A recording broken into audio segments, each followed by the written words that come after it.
global happenings today. We communicate, we analyze global news. Stay tuned.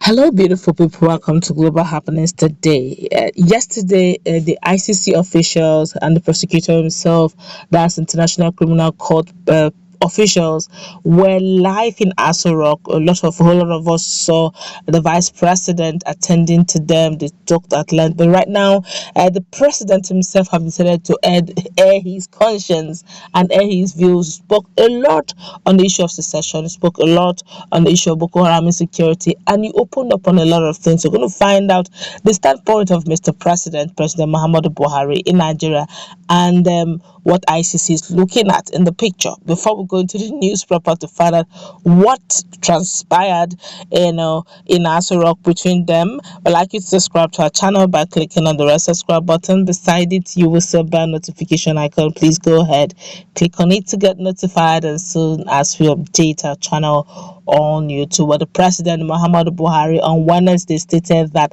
Nigerians now know the truth about Boko Haram. The president said citizens have now seen that the insurgencies has neither religious nor ethnic underpinning. He spoke at a meeting with Karen Ahmed Khan, the chief prosecutor of the International Criminal Court (ICC) at the State House, Abuja.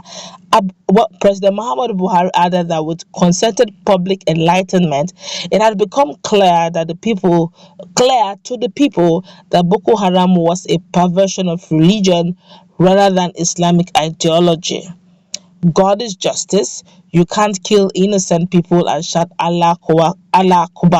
God is great. It is either you don't know that God is either you don't know God at all, or you are simply being stupid. To say Western education is unacceptable, which is haram, is very fraudulent. That is why we are fighting them and educating the people, and we are succeeding a lot, he said. Buhari said his government came in when things were very, very bad, but they have been I take that again, but have been they have been telling people about the insurgency. Education is fundamental. Religion and ethnicity are out of it. Some people have just made it a lifestyle to cause confusion, destruction, and death, he noted. In his remarks, Ken said extremism was like cancer, which spreads and can also recede. The prosecutor called what Boko Haram does in collaboration with ISWAP perversion of religion. He said the ICC believes in complementarity, which promotes collaboration as against confrontation. Gan can urge Nigerian and other Lake or Sahel Chad basin countries to get the United Nations Security Council to refer the atrocities committed by terrorists to ICC for investigation and trial. That means, technically speaking, they're saying, guys, if you say it is Boko Haram, by all means, why don't you let the International United Nations Security Agency to look into this investigation so they will know exactly what is happening, because the information reaching them is quite different. All right, let's find out exactly what he said concerning the issue of secession. Well, President Muhammadu Buhari hosted some governors and government officials and some ministers in the country to mark the break of Ramadan fast. The president, while addressing them, said he doesn't understand why some people who claim to be Nigerians want to destabilize the country. We have the land, we have the resources, and we have the people. I do not know why people will allow themselves to be successfully subverted to destabilize their own country, Buhari said in his address to his invitees, as reported. Despite the troubles facing the country, Buhari assured all present that he could, or I take that again, that he would not allow anybody or group to cause a breakdown in law and order in the country. Governor Fayemi, who is the chairman of the Governors Forum, commended the president for his resilience in the state of affairs in the country. The event took place at the State House in Abuja. Lots of Nigerians have reacted to this, and they're getting very vexed and annoyed over some of the statements being used. Some here said, because you plan to make the country ungovernable, for good luck, works has worked against you. Whatever a man sow, he will reap. This one here say marginalization, lack of equity, lack of equitable distribution of Nigerian resources, bad governance, and zero value for human life. Those are the key reasons.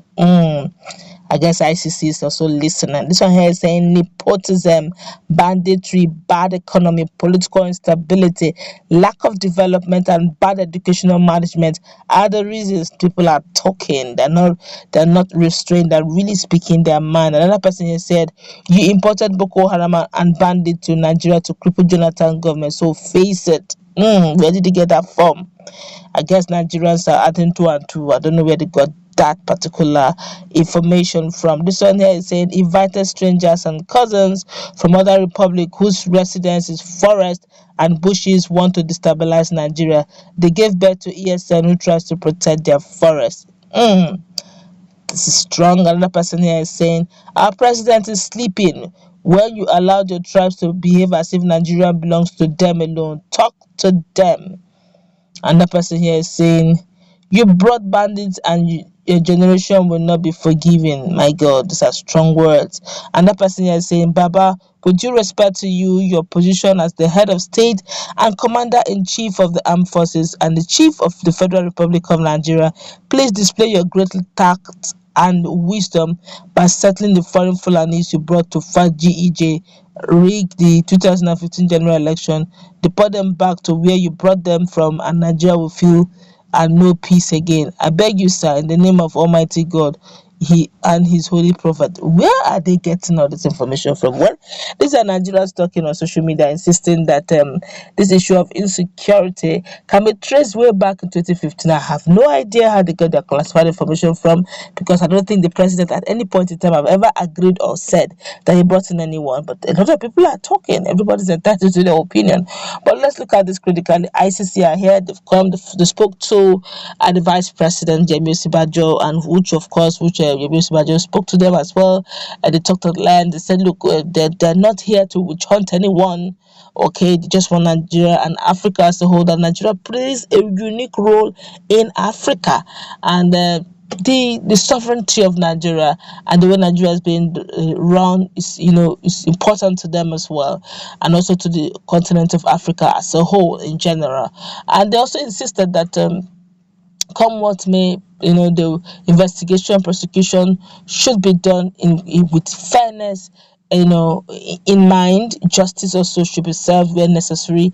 Of course, the president, vice president, Yemi Osinbajo, was so, grateful that they came around, so that people don't think that there's anything like witch hunting and all.